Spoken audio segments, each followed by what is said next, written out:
How to make a flower border look amazing was one of the most popular videos on the Middle-Sized Garden recently. So I've come back to Paul and Frances Moskovits' garden to see the border in a slightly earlier stage and to ask Frances what she does to keep the border going throughout the summer, because this is now early summer and this border will go on looking good really until the autumn. It's Alexandra here from the Middle-Sized Garden YouTube channel and blog, and I'll put resources that we mention in the description below along with a timestamp. So if there's any particular question you want to go straight to, then just click on the timestamp. And if you're new here, the Middle-Sized Garden uploads once a week with tips, ideas and inspiration for your garden. So if you'd like to see the videos when you open up YouTube, click the subscribe button, and if you'd like YouTube to notify you when a new video is uploaded, then tap the notifications bell. This is a wow factor border and not a low maintenance border, and I think it's really worth drawing a distinction between the two. You can have a beautiful garden that is low maintenance, and there's videos about that in the description below. But if you're a keen gardener and you enjoy taking the extra time and effort, then this kind of a herbaceous border is the one for you. But low maintenance gardeners and wow factor gardeners don't have to be like two tribes at the opposite end of the playground, because we can both learn from each other. I would describe myself really as a low maintenance gardener, but I learned a lot when I interviewed Frances in the last video, because for example she says that she often deadheads about 3 times a day, and I know I will never remember to deadhead 3 times a day, but it has made me stop deadheading just once a week. I now take out a pair of scissors or a pair of secateurs with my cup of tea in the garden in the morning, and I snip off any deadheads I see, and actually the border is looking better for it. Over time, we all develop our own gardening style, and that's very much about taking tips from one person and then tips from someone else and sort of merging them into your own particular style of gardening. And sometimes people will say completely contradictory things, but you might as well try the one that's easiest, and then if that doesn't work, then try the more difficult one, or whatever suits you. But in the end, you'll come up with a garden that really fits your personality, your lifestyle, and the way you want your garden to look. So Frances, let's have an update on how the border is looking, and also how you're planning to deal with any problems, because I gather there are 1 or 2 things that you're really not happy with. Well, I tend to sort of have a panic in my mind at this time of year, because in about 4 to 6 weeks we will probably be opening in the National Garden Scheme. So I usually go through things in my head, and because we've had a very dry April and very, very cold, and then we had very wet weather, it's delayed things in the garden, as it has with everybody's gardens. But then it's grown on really fast, so some of the crocosmias have really gone a little bit loopy and put a lot of green on, which they tend to do because they do quite well in this garden. Everything's really healthy, which is the most important thing. Everything's really healthy and it responds well to being cut, so I just have to get in there with the snippers. So Frances, what do you mean by using the snippers? Can you run us through that? Well, to make the border carry on through the summer and into the autumn, these are the most useful things to have in your hand when you're wandering around the garden. Every time you go in the garden, I have a pair just about everywhere, on a table by the house, several pairs in the greenhouses, and these ensure that you have continuous flowering basically. And if I see something like a cosmos or a zinnia that needs just to have its little flower off, then I'll just snip them off. Now I try and snip down, cut the flowering head off down to the next joint, but sometimes if I'm leaning into the border I can't quite make that. The most important thing is to snip the flower off to make sure that energy is going back down into the plant rather than into the seeds. But if you can snip it down to a joint, that's even better, because it just helps a healthier plant. And if you can get into the middle of the border with some long snippers, which I do have some very long ones, or I go around to the back of the border, just try and cover all angles. That way you keep the flowering going on for forever, really, until the frosts. When the border is quite full, which it is at the moment, and I'm not particularly happy with parts of it because it's got a little bit green in places and it's getting a bit top heavy here and there, what I do then, rather than just let it grow away, I will actually go in with my snippers and cut away things or pull them out if I can, without damaging what's nearby that I want to keep. So for instance, if there are a lot of crocosmias growing together, There's no point in having a big bundle of crocosmias with this beautiful orangey red colours on. They all come at the same time and they all go at the same time. So my advice is, if you've got 6 crocosmias or 60, just have the 6. That gives you the same effect. And then you've got space.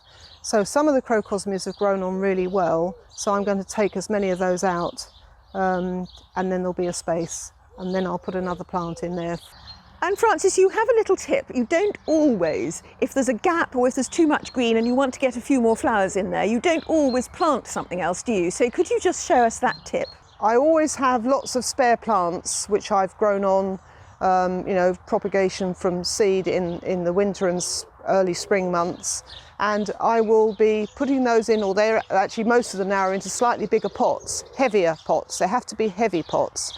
I'll try and plant as many as I can directly into the soil, but if I can't get enough purchase because I don't want to disturb the roots of the plants that are already in the border, then the heavy pots means that I can drop these plants into areas where there might be a bit of a gap.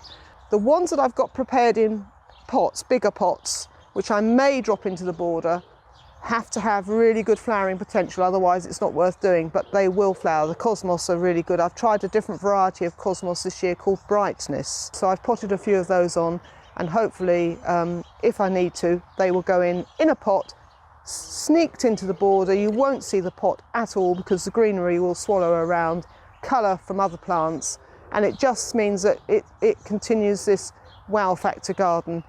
And the other thing that we do when we want to make a bit of space is cut back some of the leaves on the alliums, which might be a bit radical and a bit drastic, but allium leaves can take up a lot of space. And I found over the years that alliums are very forgiving. So we can cut the leaves off the alliums, and then that gives you space to plant things. And every year the alliums come back more and more of the beautiful Christophii and all sorts of alliums.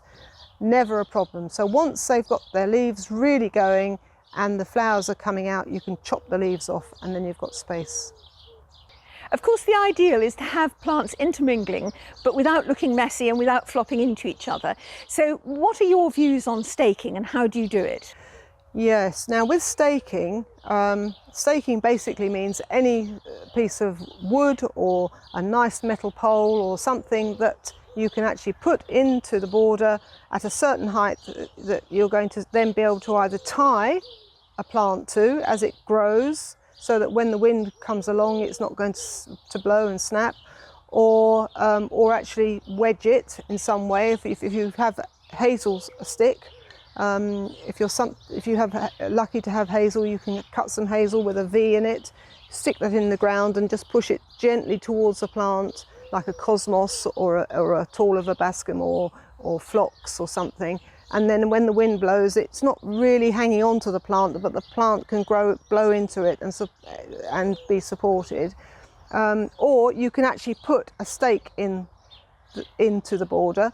And what I do with this is I do it early, so about 3 or 4 weeks ago, before things really got going in the border, I actually bashed in a few stakes, literally thin chestnut stakes, and put some really nice wrought iron, which we've got quite a collection of wrought iron poles into the garden.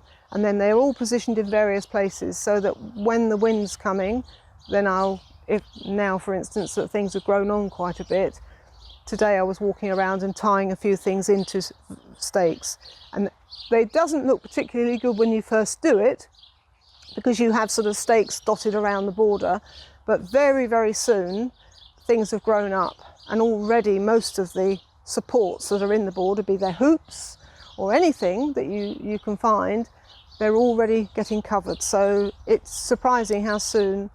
You can't put too many supports and stakes in the border if you have taller plants. It really is worth doing early on. If you look at this border from afar, you can't actually see the stakes, but I'm going to go a bit closer up with the camera and have a look and see how many different kinds of stakes and plant supports you can see. Because it's quite early in the summer, the plants haven't fully grown up and covered it yet.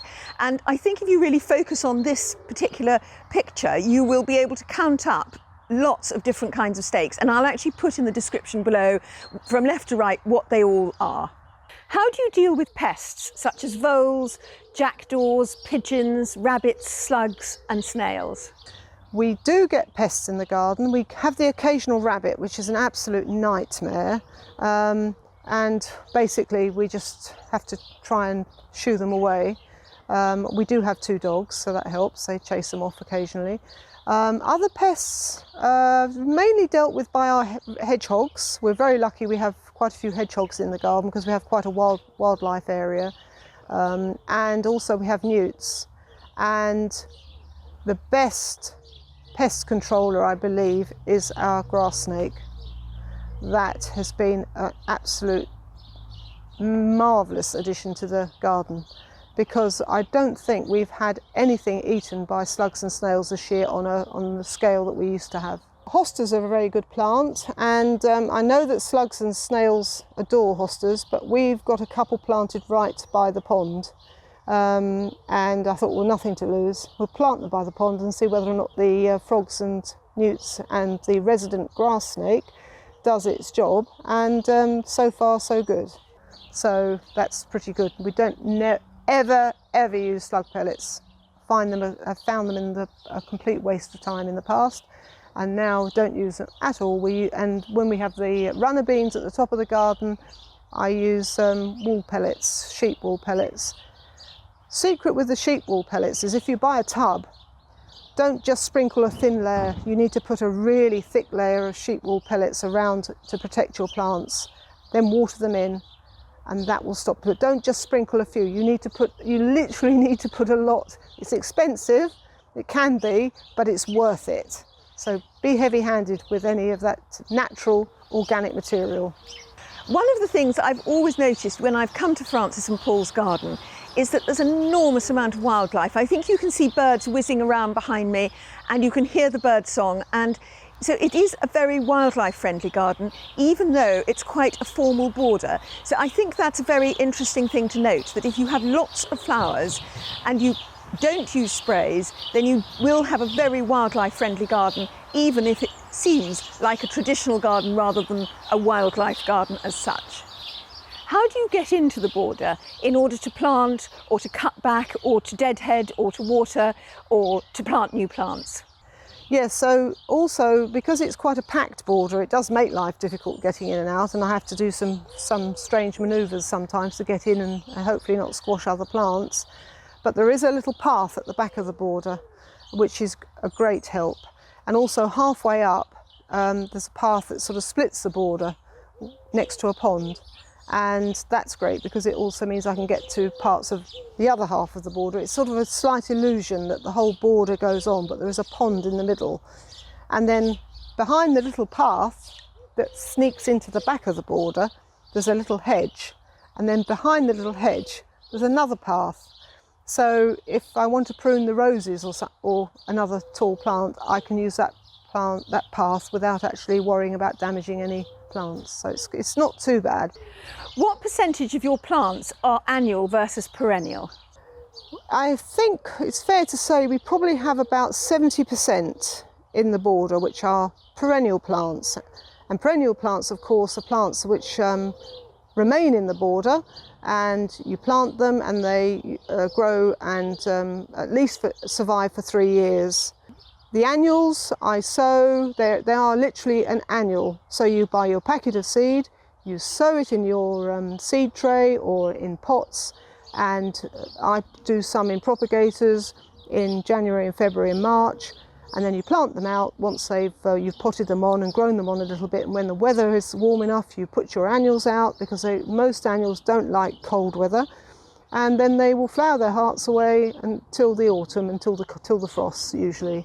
So the perennials probably about 70% in the border, and the rest is filled in with annuals. The garden is a complete passion for my husband and for me. We spend a lot of time on the garden, but the things that come first in our life really are, apart from family of course, are the dogs. And the dogs are the most important thing. They have to be cared for, walked. So a lot of our day is taken up with walking dogs, at least twice a day. and then in between we are immersed in the garden. And the garden is so passionate for both of us. We just love it. We don't plan any holidays.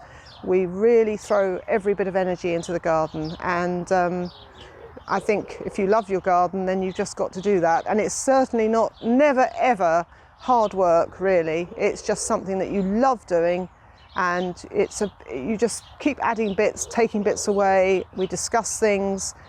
We both have our own jobs in the garden. We help each other. We have a lot of discussions, shall we say, about things sometimes, but we get things done, and we just love doing it. Absolutely love our garden.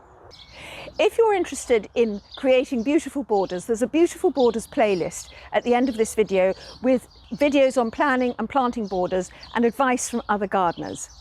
And if you'd like more tips, ideas and inspiration for your garden, then do subscribe to the Middle Sized Garden YouTube channel, and thank you for watching. Goodbye.